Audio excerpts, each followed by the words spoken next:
Toolkit मामले में Twitter को नोटिस। दिल्ली पुलिस के स्पेशल सेल ने छापेमारी से किया इनकार। कहा टीम नोटिस देने के लिए गई थी ट्विटर ऑफिस।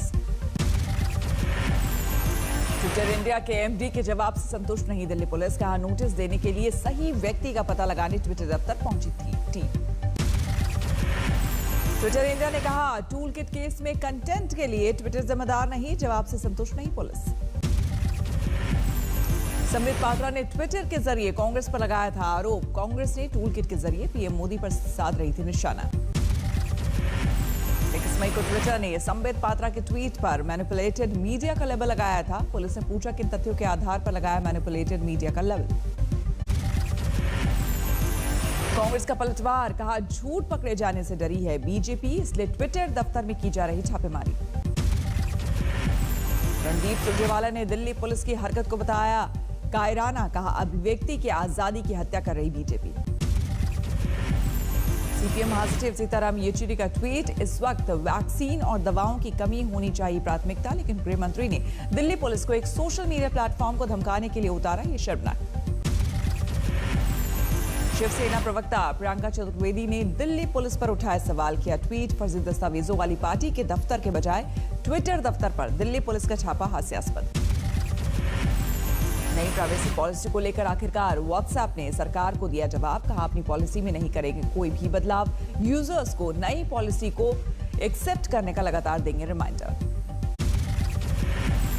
टूलकिट विवाद के बीच देश में सोशल मीडिया को केंद्र सरकार की ओर से दी गई 3 महीने की समय सीमा आज खत्म। अब भारतीय नियमों के मुताबिक चलना होगा। 25 फरवरी 2021 को आईटी मंत्रालय ने सोशल मीडिया के लिए जारी की थी guidelines. Digital media ethics code का पालन करने के लिए दिया गया था 3 महीने का वक्त। ट्विटर, फेसबुक जैसे सोशल मीडिया प्लेटफॉर्म के भारत में है 50 लाख से भी ज्यादा यूजर। सोशल मीडिया कंपनियों को शिकायतों की सुनवाई के लिए भारत में नियुक्त करने होंगे अपने 3 ऑफिसर। सोशल मीडिया कंपनियों को सोशल मीडिया प्लेटफॉर्म से जुड़ी शिकायत 24 घंटे में सुननी होगी और 15 दिनों में उस पर करनी होगी पुख्ता कार्रवाई। सोशल मीडिया पर 26 मई से लागू हो जाएंगे आईटी मंत्रालय के नए नियम। नियमों का पालन नहीं करने पर भारतीय आपराधिक कानूनों के तहत उन पर होगी कार्रवाई। पश्चिम बंगाल और ओडिशा में बढ़ा तूफान यास का खतरा। बुधवार दोपहर तक दोनों राज्यों में यास का दिख सकता है विनाशकारी रूप। मछुआरों को समंदर में जाने से रोका गया। तूफान यास का उत्तर और उत्तर पश्चिम की ओर तेजी से बढ़ना जारी। 26 मई तक ओडिशा और पश्चिम बंगाल के तटों तक पहुंचने की आशंका। यास तूफान बालासोर, दीघा, पश्चिम बंगाल के ईस्ट और वेस्ट मिदनापुर, 24 परगना में मचा सकता है तबाही। 165 किलोमीटर प्रति घंटे की रफ्तार की हवाओं के साथ भारी बारिश की आशंका। सीएम ममता बनर्जी की आज चक्रवात पर नजर। आज और कल सचिवालय दफ्तर में मौजूद रहेंगी ममता। ममता के मुताबिक जरूरत पड़ने पर 10 लाख लोगों को किया जा सकता है रेस्क्यू। बनाए गए 4000 रिलीफ सेंटर। पश्चिम बंगाल में 1000 टीमें बिजली आपूर्ति बहाली के लिए अभी से तैयार। तूफान के बाद संचार व्यवस्था बहाली के लिए बनाई गई है 450 टीमें। पश्चिम बंगाल में दीघा पहुंची नौसेना की टीम। 2 राहत टीमें भी साथ तटीय इलाके में तूफान से निपटने की तैयारी। दीघा में एनडीआरएफ टीमों ने उठाए एहतियाती कदम। दत्तापुर गांव के लोगों को कराया विस्थापित। उड़ीसा के जगतपुर में खतरे के मद्देनजर साइक्लोन सेंटर में शिफ्ट किए गए ग्रामीण। डीएम एसपी की मौजूदगी में हुआ विस्थापन। भुवनेश्वर में तूफान पीड़ितों के लिए तैयार किए जा रहे हैं खाने के पैकेट। रेड क्रॉस की बड़ी मदद। देश में वैक्सीन की किल्लत के बीच 28 मई तक अमेरिकी दौरे पर हैं विदेश मंत्री एस जयशंकर। अमेरिका से वैक्सीन की खेप भारत लाने पर वार्ता। विदेश मंत्री एस जयशंकर की अमेरिकी विदेश मंत्री एंटनी ब्लिंकन से होगी वार्ता। वॉशिंगटन डीसी में होगी बैठक। अमेरिकी राष्ट्रपति जो बाइडेन के मुताबिक जून तक अमेरिका विदेशों को सप्लाई करेगा वैक्सीन की 80 मिलियन डोज। इसमें एस्ट्राजेनेका के 60, फाइजर, मॉडर्ना और जॉनसन एंड जॉनसन की 20 मिलियन डोज शामिल। विदेश मंत्री एस जयशंकर भारत के साथ ही पड़ोसी देशों के लिए भी वैक्सीन की ज्यादा से ज्यादा सप्लाई करेंगे सुनिश्चित। विदेश मंत्री एस जयशंकर न्यूयॉर्क में संयुक्त राष्ट्र महासचिव एंटोनियो गुटेरेस से भी करेंगे मुलाकात। अब विदेशों में भी होगा कोवैक्सीन का उत्पादन। 7 देशों की 11 कंपनियों ने भारत बायोटेक को कोवैक्सीन उत्पादन की मांगी अनुमति। भारत बायोटेक ने कोवैक्सीन के आपातकालीन उपयोग के लिए भी मांगी अनुमति। WHO को सौंपे 90% दस्तावेज, बाकी दस्तावेज जून तक सौंपे जाएंगे। ब्राजील और हंगरी में कोवैक्सीन को जल्द मिल सकती है मंजूरी। जरूरी दस्तावेजों को जमा कराने की प्रक्रिया अंतिम चरण में। यूपी के बलिया में सुहाव गांव में कोरोना का खौफ, 1 महीने में 40 मौत से सहमे लोग। सुहाव में स्वास्थ्य सुविधाओं का अभाव, प्रशासन से खफा लोग, लगातार मौत के बाद भी सैनिटाइजेशन तक नहीं। दूसरी लहर की खतरों की आशंका के बीच राहत वाली खबर। दिल्ली एम्स के डायरेक्टर बोले, बच्चों पर बहुत ज्यादा खतरे की आशंका नहीं। तीसरी लहर में बच्चों पर पहली और दूसरी लहर जितनी ही खतरे की आशंका। डॉक्टर गुलेरिया बोले, नहीं है डरने की जरूरत।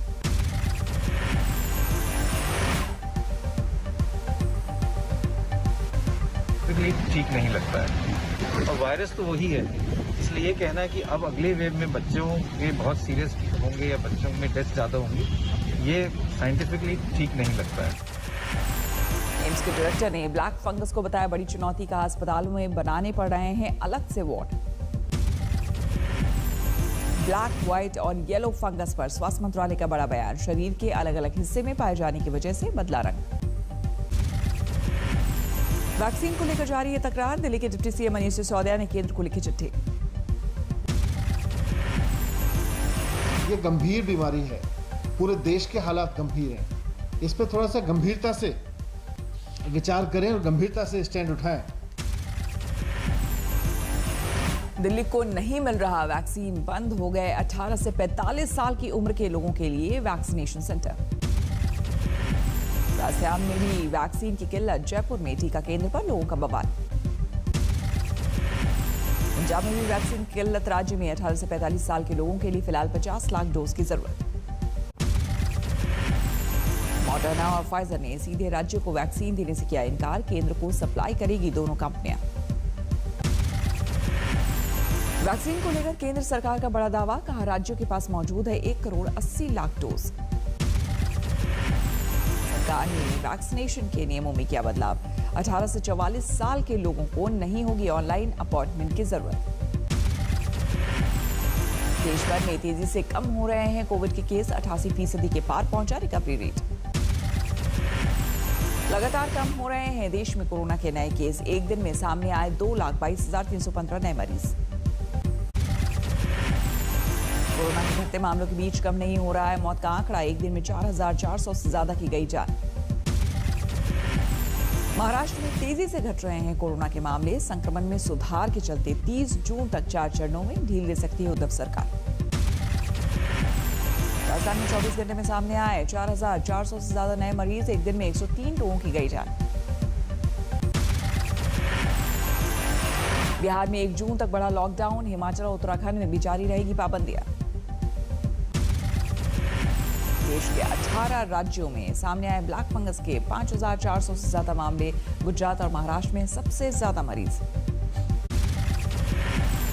कोरोना पीड़ित के परिजनों का आरोप। पटना के एक नर्सिंग होम ने 10 घंटे में इलाज के लिए 1,15,000 रुपए वसूले। घोषित कोविड अस्पताल भी नहीं था नर्सिंग होम। पीड़ितों का आरोप, एम्बुलेंस वालों ने भी 1.5 किलोमीटर का 10,000 रुपए वसूल किया भाड़ा। पटना पुलिस ने शिकायत मिलने पर की कार्रवाई। एफआईआर दर्ज। नर्सिंग होम पर मारा छापा। जबलपुर में एसआईटी ने रेमडेसिविर इंजेक्शन की कालाबाजारी में सिटी अस्पताल के संचालक के लिए बड़े बेटे को किया गिरफ्तार। नाटकीय अंदाज में हुई हरकरण सिंह मोखा की गिरफ्तारी। यूपी में शामली जिले का सिलावर गांव कोरोना से बेहाल। 8,000 की आबादी वाले गांव में 2 महीने में 60 मौतों से लोगों में भरा खौफ। रतलाम में कोरोना जांच को लेकर फीवर क्लिनिक पर जमकर बरपा हंगामा। जांच के लिए ई पास मांगने का हुआ विरोध। बीजेपी नेता सीमा टॉक भी पहुंची क्लिनिक। ई पास लाए लोगों पर कार्रवाई को कह रहे थे क्लिनिक से जुड़े लोग। सीमा टॉक खुद की गिरफ्तारी देने पर अड़ी। देर तक हंगामे के बाद डीएम ने करीब 150 लोगों की फौरन कराई जांच। कोरोना की तीसरी लहर में बच्चों पर खतरे को लेकर समस्तीपुर सतर्क। सदर अस्पताल में बच्चों के इलाज के लिए तैयार किया जा रहा है पीकू वार्ड। पीपो वार्ड में ऑक्सीजन पाइप लाइन के साथ 20 बेड और 2 वेंटिलेटर का होगा इंतजाम। गृह राज्य मंत्री नितिन राय ने सांसद फंड से मुहैया कराए 67 लाख रुपए। पुणे के एक छात्र ने पीपीई किट में उमस से बचने का खोजा तरीका, वेंटिलेशन का रखा ध्यान, किट में छोटे फैन का इस्तेमाल। मध्य प्रदेश के पूर्व सीएम कमलनाथ ने इंडियन वेरिएंट कोरोना वाले बयान का विवाद। सिवनी में बीजेपी युवा मोर्चा के प्रदेश अध्यक्ष ने फूका पुतला। कोरोना के कहर में परंपरा का निर्वाह करने के लिए भी काफी लोग। कानपुर में अस्थि कलश, बैंक में अस्थियों का लगा अंबार, अस्थियां ले जाने से बच रहे परिजन। मुंगेर में पुलिस प्रशासन के खिलाफ प्रदर्शन के दौरान आरजेडी के प्रदेश महासचिव प्रमोद कुमार यादव गिरफ्तार। गिरफ्तारी के बाद जांच में कोरोना पीड़ित पाए गए प्रमोद यादव। पुलिस ने प्रमोद यादव को प्रदर्शन के दौरान एक पुराने मामले में किया था गिरफ्तार। अब कोरोना पॉजिटिव पाए जाने पर गिरफ्तारी में शामिल पुलिसकर्मियों को कराया जा रहा कोरोना टेस्ट।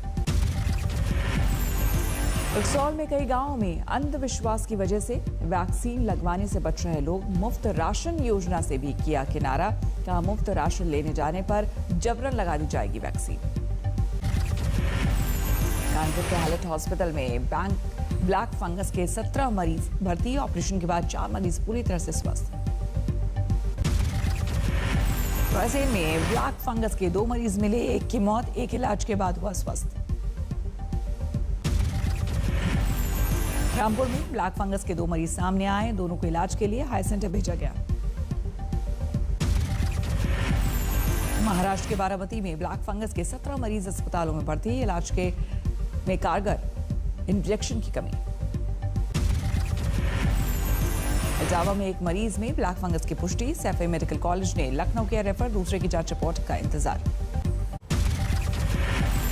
रोहतक में स्टेडियम में अंकुश वैश्य नाम के युवक की हत्या, 2 बाइक सवार अपराधियों ने दागी 8 गोलियां, मौके पर युवक की मौत। पहलवान अंकुश वैश्य स्टेडियम में एक्सरसाइज के वक्त बाइक सवारों ने की ताबड़तोड़ गोलीबारी, हुए फरार, हत्या की वजह तलाश रही पुलिस। जोधपुर में एक शख्स ने पत्नी से झगड़े के दौरान अपने 6 महीने के बेटे की हत्या की, शराब के नशे में होने का आरोप।